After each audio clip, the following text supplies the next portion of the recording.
So myopia అనేది it's starts with -0.5 and there is up to usually we have seen patients having myopia up to -18 also, -20.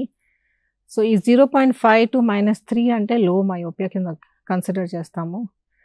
-3 to -6 comes under moderate myopia and -6 దాటితే దాన్ని high myopia or pathological myopia కూడా అంటాం.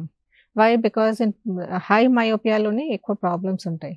But low myopia ఉన్నా, moderate myopia ఉన్నా, spectacles వాడకపోతే, especially growing age children, that is the time when the vision is developing. వాళ్ళ eyeball develop అవుతుంది and vision is also growing. So వాళ్ళ spectacles వాడుతూనే they can maintain good vision.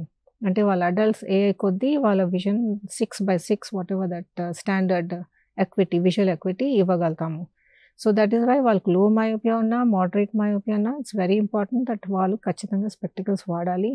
Some times ఏంటంటే myopia ఒక కంట్లో లో myopia ఉన్నా, the other eye can be moderate myopia or high myopia. అప్పుడు ఏంటంటే there is a very high danger. ఏ కంట్లో హై మయోపియా ఉందని ఆ కన్ను లేజీ ఐ అవుతుంది.